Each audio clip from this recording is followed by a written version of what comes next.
আসসালামু আলাইকুম গাইস, কেমন আছেন আপনারা? আজকে আমি এমন একটি বিষয় নিয়ে কথা বলবো যেটা আপনার ভিডিওতে ভিউ বাড়ানোর জন্য খুবই গুরুত্বপূর্ণ ভূমিকা পালন করে।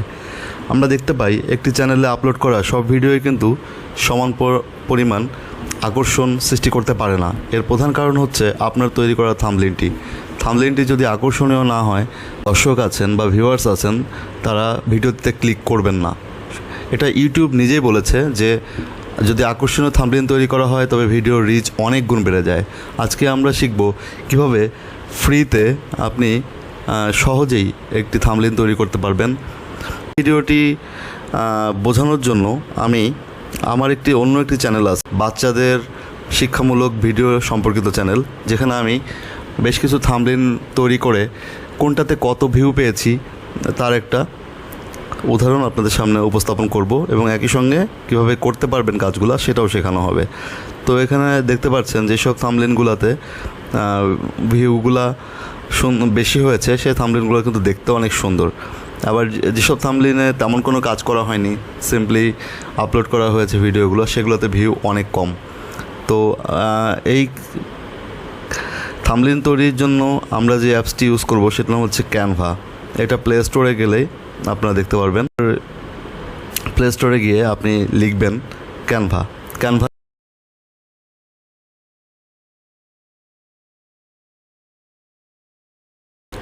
অ্যাপসটি চলে আসবে। এটা দেখতে অনেকটা এরকম। তো আমার এখানে ওপেন অপশন দেখাচ্ছে, আপনাদের মোবাইলে এটা ইনস্টল অপশন দেখাবে। কারণ হচ্ছে আমার এখানে অলরেডি এটা ইনস্টল আছে, এই জন্য এটা ওপেন অপশন দেখাচ্ছে। আমি এটা ওপেন করে ফেলবো। আপনারা ইনস্টল করার পরে একইভাবে ওপেন করবেন। ওপেন করার পরে প্লাস চিহ্ন অংশে ক্লিক করবেন। ক্লিক করলে যে পেজটি আসবে সেখানে দেখতে পাবেন ইউটিউব থাম্বনেইল, এই অপশনটিতে ক্লিক করবেন। ইউটিউব থাম্বনেইলে ক্লিক করার পরেই আপনি দেখতে পারবেন অনেকগুলো প্রিডিফাইন্ড আগে থেকে তৈরি করা ফরম্যাটের টেমপ্লেট এখানে দেখাবে। এর থেকে আপনি যে কোনো একটি টেমপ্লেট বাছাই করে সেটাকে এডিট করে আপনার কাজের জন্য ব্যবহার করতে পারেন। তো আমি যেহেতু কিডস রিলেটেড ভিডিও বানাই, তো কিডস রিলেটেড ভিডিওর জন্য আমি একটি থাম্বনেইল খুঁজবো, এই জন্য আমি সার্চ বক্সে কিডস লিখেছি। লিখলে অনেকগুলা থাম্বনেইল এখানে শো করছে। তবে সবগুলো থাম্বনেইল কিন্তু আমি ব্যবহার করতে পারবো না, কারণ হচ্ছে যেহেতু এটা ফ্রি ভার্সন, সেহেতু প্রো ভার্সনে যেগুলো আছে সেগুলো আমি ব্যবহার করতে পারবো না। আমি শুধু ফ্রি ভার্সন যেগুলোতে প্রো লেখা নেই সেই থাম্বনেইলগুলোই আমি এডিট করে ফ্রিতে ব্যবহার করতে পারবো। তো এই জন্য আমি চলে যাচ্ছি খোঁজার জন্য যে আমার কাজের জন্য উপযোগী কোনো ফ্রি থাম্বনেইল আছে কি না খুঁজে দেখছি। এখানে অনেক ফ্রি থাম্বনেইল আছে, আপনি দেখতে পাচ্ছেন। তার মধ্যে থেকে আমি উপযোগী একটি থাম্বনেইল খুঁজে বের করব।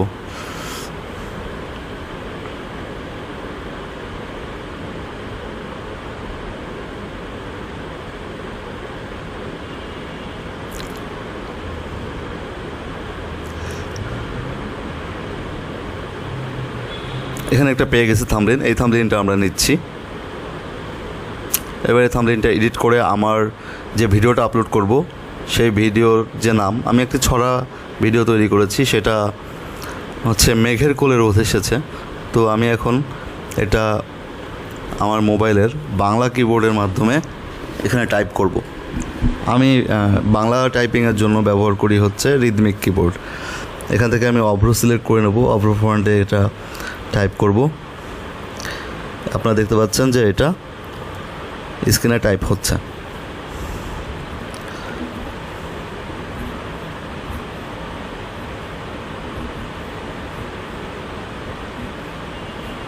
মেঘের কোলে রোদ এসেছে এবং টেক্সট বক্সটি অনেক বড় আকারে দেখাচ্ছে। এটা আমি থাম্বনেইলের সাইজের সঙ্গে অ্যাডজাস্ট করব যাতে এটাকে দেখতে ভালো দেখায়, এবং প্রয়োজনের উপর থেকে কিছু অবজেক্ট ডিলিট করে দিই যাতে এটা সুন্দরভাবে আমার উপরে হাইলাইট করে বসানো যায়। মনে রাখতে হবে থাম্বনেইল সবসময় ক্লিন, পরিষ্কার এবং হচ্ছে উজ্জ্বল ফন্ট দিয়ে লেখা ভালো, উজ্জ্বল কালার ব্যবহার করা ভালো, যাতে এটা সহজেই আই ক্যাচি হয়, মানুষকে আকৃষ্ট করে।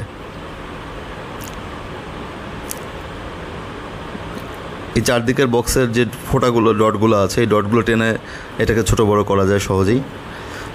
আর এখানে ডিলিট বাটন আছে, আপনি ইচ্ছা করলে যে কোনো লেখা লেখার পর ডিলিট করতে পারেন। এরপর চলে যাবো এলিমেন্ট অপশনে। এলিমেন্ট অপশনে যে আমি একটা বাচ্চার ছবি খুঁজবো, এই জন্য আমি বয় লিখেছি সার্চ বক্সে। বয় লিখলে আপনার অনেকগুলো বাচ্চাদের ছবি আসছে। আমি একটা বাচ্চা সিলেক্ট করে নিলাম এবং এটাকে স্ক্রিনের একদিকে বসিয়ে দিলাম।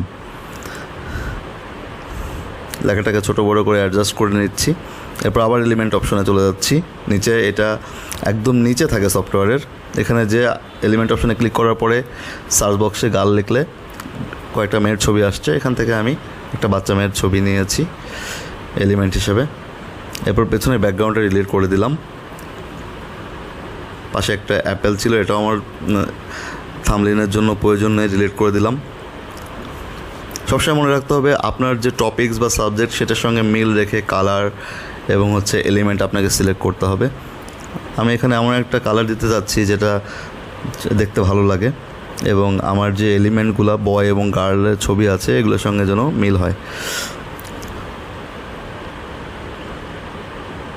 কালার ম্যাচিংটা খুব গুরুত্বপূর্ণ একটা বিষয়।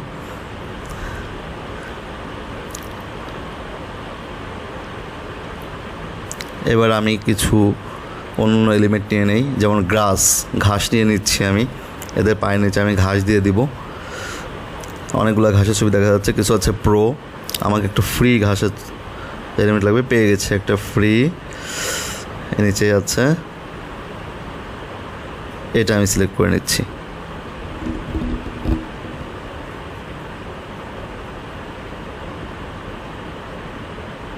কোনো এলিমেন্টের উপরে ক্লিক করার পরে সেটা প্লাস চিহ্নে ক্লিক করলে সেটা আবার কপি তৈরি হয়, আপনাকে বারবার ওটা সিলেক্ট না করলে হবে। যেমন এখানে গ্রাসের ছবি যে এলিমেন্টটা আছে, এটাকে আমি গ্রাসের উপর ক্লিক করব। আগে গার্লের ছবিটা অ্যাডজাস্ট করে নিই, করা হয়েছে। এবার গ্রাসের ছবিটা ক্লিক করে প্লাসে ক্লিক করলে ঘাসটা আবার একটা কপি হয়েছে, সেটা আমি দিয়ে দিয়েছি। আবারও ক্লিক করলাম, একটা প্লাসে ক্লিক করলাম, আবার একটা ঘাসের কপি হয়েছে, সেটাও এখানে সেট করে দিলাম। আমার পুরো গ্রাউন্ডটাই একটা মাঠের মতো দেখাচ্ছে। এবার আমি অন্য একটা এলিমেন্ট নিব, যেমন ক্লাউড, মেঘ নিতে চাচ্ছি আমি। এখানে আমি যে এলিমেন্ট নিতে চাই সেটা এখানে টাইপ করলেই অনেকগুলো এলিমেন্ট চলে আসবে। আমি মেঘগুলো নিয়ে নিলাম। এখানে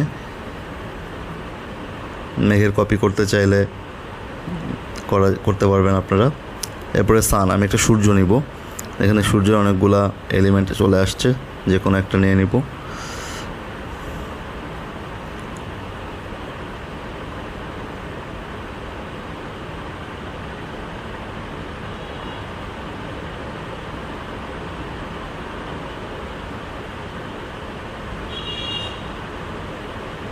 এই ছবিটা আমি নিয়ে অ্যাডজাস্ট করে দিই কোনো একটা জায়গাতে যেখানে দেখতে ভালো দেখা যাবে,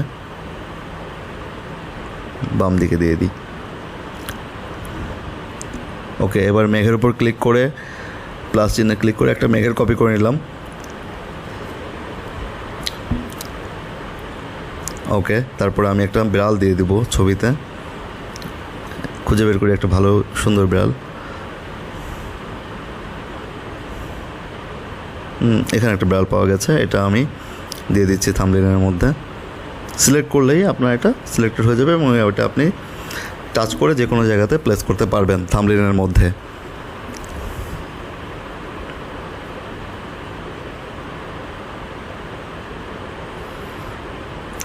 লেখাগুলো ফ্রন্টে আপনি বিভিন্ন রকম ইফেক্ট অ্যাড করতে পারবেন। যেমন আমি চাচ্ছি যে এখানে একটা ব্যাকগ্রাউন্ড দিব, কালো লেখাটার পেছনে ব্যাকগ্রাউন্ড কীভাবে দেওয়া যায় সেটা এখন খুঁজে বের করছি। এই যে এখানে একটা অপশন আছে ব্যাকগ্রাউন্ডের, সেটা ক্লিক করলাম, পেছনে একটা ইয়েলো ব্যাকগ্রাউন্ড তৈরি হয়েছে। দেখেন, এটা কালারটা ইচ্ছা মতো চেঞ্জ করা সম্ভব। এবার আমি একদম উপরে ডান দিকে এই যে তীর চিহ্ন সেভ অপশন আছে, এটাতে ক্লিক করলাম এবং তারপর ফাইনালি ডাউনলোড অপশনে ক্লিক করব। ডাউনলোড অপশনে ক্লিক করলেই আপনার ইমেজটি জেনারেট হওয়া শুরু করবে এবং এটি আপনার গ্যালারিতে সেভ হয়ে যাবে। তখন আপনি একটা ভিডিও আপলোডের সময় আপলোড করতে পারবেন।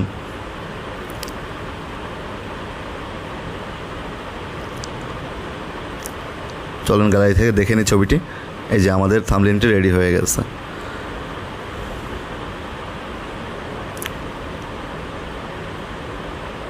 আজকে এ পর্যন্তই। ধন্যবাদ। পরবর্তী এপিসোডটি দেখার জন্য আমার চ্যানেলটি সাবস্ক্রাইব করে রাখুন।